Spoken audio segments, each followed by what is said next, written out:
Bonjour, c'est un jour de fraîcheur aujourd'hui, mais le message d'amour que Dieu va nous donner aujourd'hui va nous réchauffer nos cœurs. Vous savez que Dieu nous aime tellement qu'il nous avertit. Ça peut paraître paradoxal, mais oui, un papa qui aime son enfant va l'avertir des dangers qu'il encourt. Alléluia. Alors le thème aujourd'hui s'intitule « Dieu juge sa maison ». Parce que nous sommes dans les temps de la fin, où il y a une séparation qui est en train de se faire entre les brebis, les boucs, les bons grains, l'ivraie et toutes ces choses. Dans 1 Pierre 4,7, il dit ceci, 4,17, pardon, « Or, c'est le moment où le jugement va commencer par la maison de Dieu. » Alléluia. Dieu va juger le monde, c'est vrai, mais d'abord il va juger sa propre maison. Et nous voyons déjà que les jugements ont déjà commencé aussi dans sa propre maison. Or, si c'est par nous qu'il commence, le nous, c'est vous et moi. Nous sommes tous dedans. Hein. Quelle sera la fin de ceux qui n'obéissent pas à l'évangile de Dieu? Nous savons que lorsque les jugements de Dieu vont descendre sur la terre, ça sera quelque chose de terrible. On peut voir déjà un avant-goût de ça quand on dit c'est le réchauffement climatique, mais c'est pas le réchauffement climatique. Le réchauffement climatique, c'est le fruit de quoi? C'est le fruit du péché de l'homme et de la rébellion de l'homme contre Dieu. Il y a tous ces dérèglements, ça c'est déjà mentionné dans la parole de Dieu. Alléluia. Mais ça c'est juste un avant-goût de ce qui va se passer parce que nous sommes dans les temps de la fin et la Bible dit, le Seigneur dit au travers de sa parole que ces choses doivent arriver. À titre personnel, on va voir comment Dieu nous parle aujourd'hui, il manifeste son amour. D'abord, il nous dit qu'il va juger sa maison. Pourquoi il nous dit ça? Pour qu'on puisse amender nos voies. Alléluia. Alléluia. Ce temps-là où Dieu était patient, eh ben, ça touche à sa fin parce que le temps de l'église est bientôt terminé. Et on a vu et nous savons que la dernière église c'était l'église de Laodicée. Et dans l'église de Laodicée, qu'est-ce qu'il dit? Si les gens ne se repentent pas, il va les vomir de sa bouche parce que Jésus-Christ, notre Dieu, est à l'extérieur de l'église aujourd'hui. Parce que dans l'église, Satan trône en maître. Donc je sais, c'est choquant ce que je dis, mais il y a qu'à regarder tout ce qui se passe dans les églises pour comprendre que la sainteté, le péché, toutes ces choses-là ont été éradiquées des prédications, etc. Mais pour le petit reste, les gens qui se confient en Dieu, ils entendront le son de la trompette, la voix de Dieu qui nous appelle à amender nos voies. Et ça, c'est vraiment l'amour de Dieu. Il y a la parole, une des paroles les plus qui me font le plus peur dans la parole de Dieu, c'est Jean 15, 2. Il dit, tout sarment qui est en moi. Vous savez que nous sommes appelés à demeurer en Jésus et que Jésus demeure en nous. Hein? Tout sarment qui est en moi et qui ne porte pas de fruits, il le retranche. Ça veut dire il le coupe. Et tout sarment qui porte de fruits, il l'émonde afin qu'il porte encore plus de fruits. Il n'y a plus que deux catégories ici. Celui qui porte du fruit, celui qui ne porte pas de fruits. Celui qui ne porte pas de fruits, le Seigneur dit qu'il va le retrancher. Et celui qui porte du fruit, eh bien, même si c'est un petit fruit, il dit qu'il va nous tailler afin que nous puissions porter beaucoup de fruits. C'est une parole merveilleuse, à la fois qui fait très peur, mais qui ouvre l'espoir, qui ouvre la fenêtre. Parce que si nous n'avons pas produit beaucoup de fruits dans notre vie, selon la parole de Dieu, c'est-à-dire entrer dans les œuvres que Dieu a préparées pour nous, nous pouvons toujours nous repentir et il est juste et fidèle pour nous pardonner et nous remettre dans le bon axe.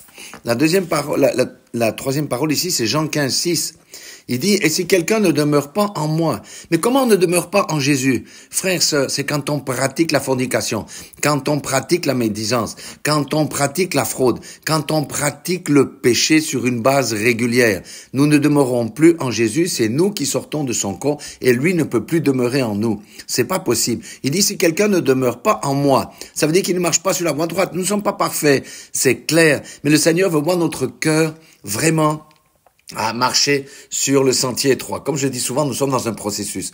Personne n'est au bout. Nous sommes dans un processus. Alléluia. C'est le processus de la sanctification. C'est le processus de la mort à soi-même. C'est le processus où je prends ma croix et je suis Jésus-Christ. Je suis le Seigneur Jésus-Christ. Pourquoi? Parce que lui-même a été persécuté, lui-même a été rejeté. Ainsi est le sort des disciples. Mais le Seigneur nous donne la force de vaincre ces choses-là. Il dit donc, si quelqu'un ne demeure pas en moi, il est jeté dehors, comme le sarment, et il sèche, ça veut dire qu'il n'y a plus de vie spirituelle. Tu peux t'appeler chrétien, mais tu n'as plus de vie spirituelle, tu es mort, ton esprit est mort. Puis on ramasse les sarments, on les jette au feu et ils brûlent. C'est pas un sort enviable, parce que il faut pas être des hypocrites. Si on dit je suis chrétien, chrétien ça veut dire être de Christ. Si je suis chrétien, je marche dans la volonté du Seigneur. Alléluia. Je m'efforce vraiment de suivre le Seigneur tous les jours de ma vie.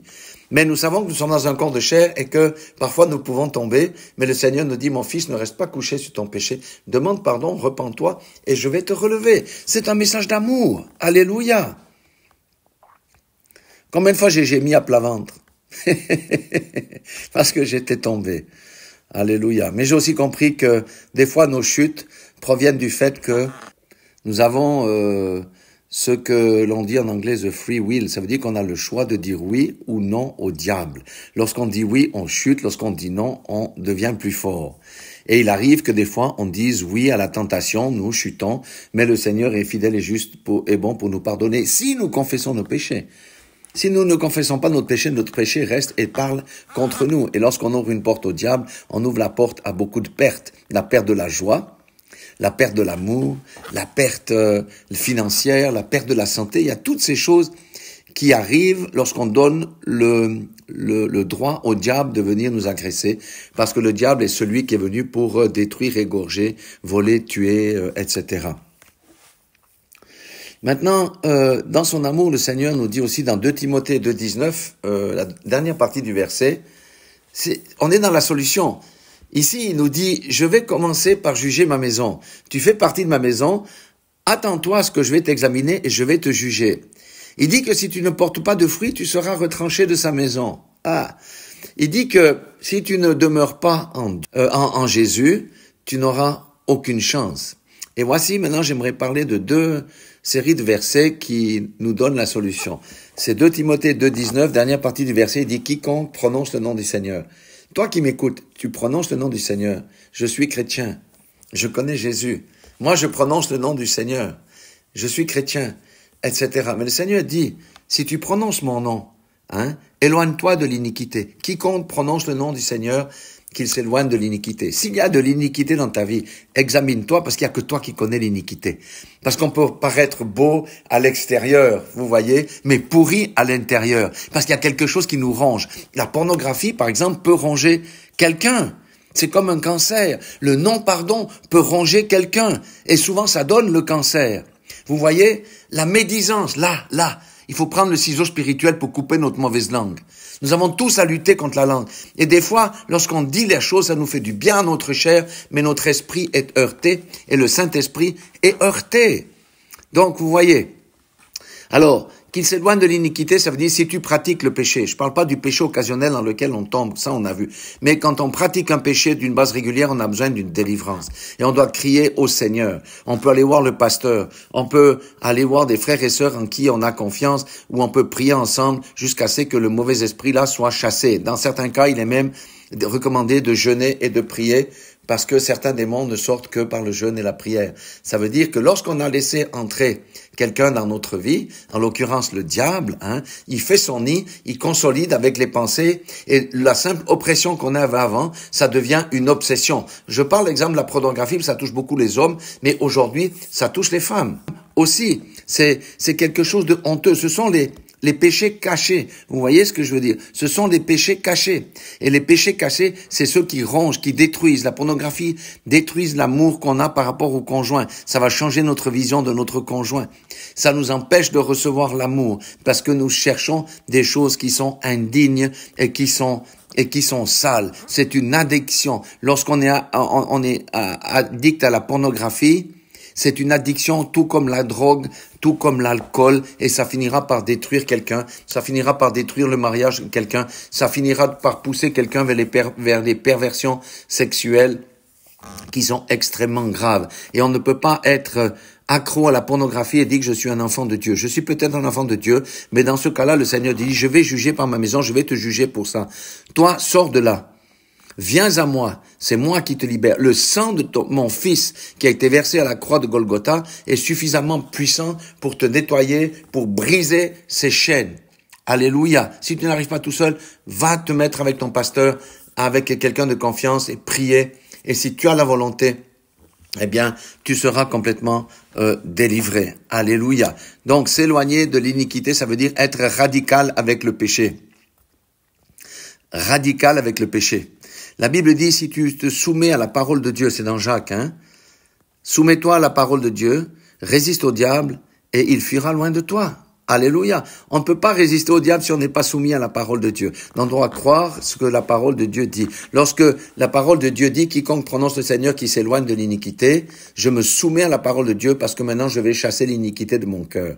Allez, et Dieu vous donne la victoire. Il y a beaucoup d'hommes qui ont passé par là, mais le Seigneur est puissant pour nous en délivrer. Et lorsqu'on est délivré de la pornographie, on se sent libre, on est libéré, on n'a plus le poids de ces choses cachées.